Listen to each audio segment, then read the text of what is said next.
ನಾವು ಈ ಸಮಾಜಕ್ಕೆ ನಾವು ಎಷ್ಟು ತಿಳ್ಕೊಂಡಿರ್ತೀವಿ ಅದನ್ನ ಅರ್ಥ ಮಾಡ್ಸಕ್ ಹೋಗ್ಬೇಕು. ಅದ್ರಲ್ಲಂತೂ ನೀವು ತುಂಬಾನೇ ತಿಳ್ಕೊಂಡಿದ್ದೀರಾ. ನೀವು ಹೇಳ್ಬೋದು 1% ಅಂತ. ಒಬ್ಬ ಮಗು ಬೆಳಿಬೇಕು ಅಂತ ಹೇಳಿದ್ರೆ 1% ಅಲ್ಲಿ ಎಷ್ಟೊಂದು ವಿಷಯ ಇರುತ್ತೆ. ಅದ್ರ ಕೇವಲ ಒಂದೇ ಒಂದು ವಿಷಯ ಕಲ್ತ್ಕೊಂಡ್ರೆ ಸಾಕು, ಅವ್ನ ಜೀವನನೇ, ಹುಡುಗಿ ಆಗಿರ್ಬೋದು ಹುಡುಗನೇ ಆಗಿರ್ಬೋದು, ಆ ವ್ಯಕ್ತಿ ಜೀವನನೇ ಬದಲಾಗ್ಬಿಡುತ್ತೆ. ಒಬ್ರು ಹೇಳೋ ಮಾತಿಂದ ಅವ್ನ ಪ್ರಾಣ ಹೋಗ್ತಾ ಇರೋರು ಕೂಡ ಉಳಿಸ್ಬೋದು ಅಂತ ಸ್ಫೂರ್ತಿ ಇರುತ್ತೆ. ಸರ್ ನೀವು 1% ಅಂತ ಹೇಳ್ಬೋದು. ಅದನ್ನ ಹೇಳ್ತಾರಲ್ಲ, ಹುಟ್ಟೋ ಮಗುಗೆ ಕೇವಲ ತಾಯಿ ಕೊಡುವಂತಹ ಒಂದು ಎದೆ ಅಲ್ಲಿಂದ ಆ ಮಗು ಜೀವನ ಹೇಳ್ಕೊಂಡು ಉಳಿದಿರೋ ಪ್ರಾಣ ಎಷ್ಟೆಲ್ಲ ಸಕ್ಸಸ್ ಮಾಡಿ ಕೊನೆಗೆ ಆ ಮಗು 100 ಜನಕ್ಕೆ ಅನಾಥಿಗಳಾಗಿರ್ಬೋದು ಅಥವಾ ಅವ್ರಿಗೆ ಹೆಲ್ಪ್ ಮಾಡೋದಾಗಿರ್ಬೋದು, ಎಷ್ಟೆಲ್ಲ 100 ಜನಕ್ಕೆ ಅವರೇ ಬೆಳಕಾಗಬೇಕು ಅನ್ನೋ ತರ ಬೆಳೆಯುತ್ತೆ ಆ ಮಗು. ಅಷ್ಟರಲ್ಲಿ ನೀವಂತೂ ಎಕ್ಸಲೆಂಟ್ ಸರ್. ಯಾಕೆಂತಂದ್ರೆ ನಿಜ ಇವಾಗೆಲ್ಲ ಹೇಳ್ತಾರೆ, ನೀವ್ ಹೇಳಿದ ಪ್ರತಿಯೊಂದು ಮಾತು ಕೂಡ ನಿಜಾನೇ. ಎಲ್ಲಾ ವಿದ್ಯಾರ್ಥಿಗಳಾಗಿರ್ಬೋದು ಅಥವಾ ಪ್ರತಿಯೊಬ್ಬ ವ್ಯಕ್ತಿ ಮನಸ್ಸಲ್ಲಿ ಚಂಚಲ ಅನ್ನೋದು ಇದ್ದೇ ಇರುತ್ತೆ. ನಾವು ಚಂಚಲ ಎಲ್ಲ ಸೃಷ್ಟಿ ಮಾಡ್ಕೊಳ್ಳೋದು, ನಮ್ಮ ಮನಸ್ಥಿತಿನ ನಾವು ಹತೋಟಿಗೆ ತಗೊಳ್ಳೋದು ನಮ್ದೇ ಎಲ್ಲ ಜವಾಬ್ದಾರಿ ಎಲ್ಲ ನಾವೇ ತಗೋಬೇಕು. ಕೆಲವೊಂದ್ಸರಿ ಹಾಳಾಗುತ್ತೆ. ಇವ್ರನ್ನ ನೋಡಿ ಅಯ್ಯೋ ನಾನು ಹೀಗೆ ಮಾಡ್ಬೇಕಲ್ಲ, ಅವಳು ಮೆಸೇಜ್ ಮಾಡ್ತಾ ಇದ್ದಾಳೆ, ಅವನು ಬೇರೆಯವ್ರ ಜೊತೆ ಎಲ್ಲ ಓಡಾಡ್ತಾ ಇದ್ದಾಳೆ, ಅವಳು ಓಡಾಡ್ತಾ ಇದ್ದಾಳೆ, ನನ್ಗೂ ಈ ತರ ಎಲ್ಲ ಇರ್ಬೇಕಲ್ಲ ಅಂತ ಅನ್ಸುತ್ತೆ. ಆದ್ರೆ ಒಂದೇ ಒಂದು ಕ್ಷಣ ನಾವು ಕುತ್ಕೊಂಡು ಯೋಚನೆ ಮಾಡ್ಬೇಕು.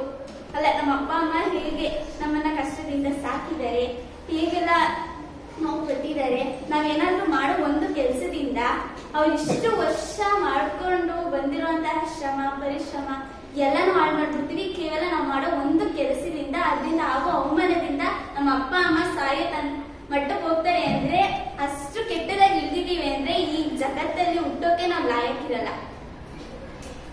ಇವ್ರು ಏನೇನ್ ಹೇಳಿದರೆ ಪ್ರತಿಯೊಂದನ್ನು ಫಾಲೋ ಮಾಡಿ.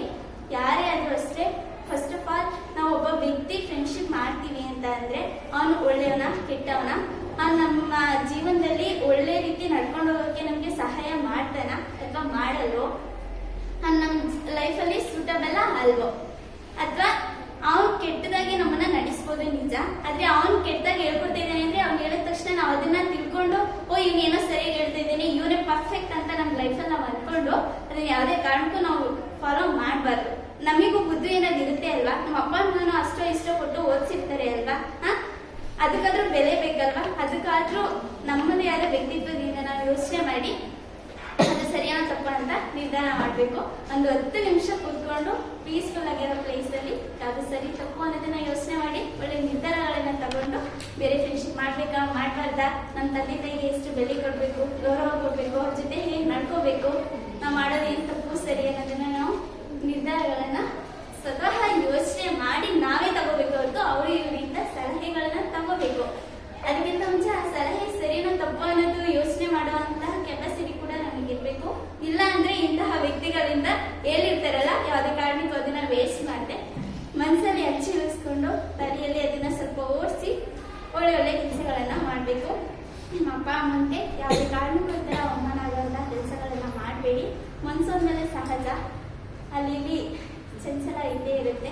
ನಮ್ಮ ಸ್ಥಿತಿನ ನಾವು ಮಾನಸಿಕ ಸ್ಥಿತಿನೇ ಕಳ್ಕೊಬಿಡ್ತೀವಿ. ಒಂದೊಂದ್ಸರಿ ನಮಗೆ ಅನ್ಸುತ್ತೆ ಸತ್ತು ಹೋಗ್ಬಿಡ್ಬೇಕಲ್ಲ ಹಂಗೆ ಹಿಂಗೆ ಅಂತ ಎಲ್ಲ.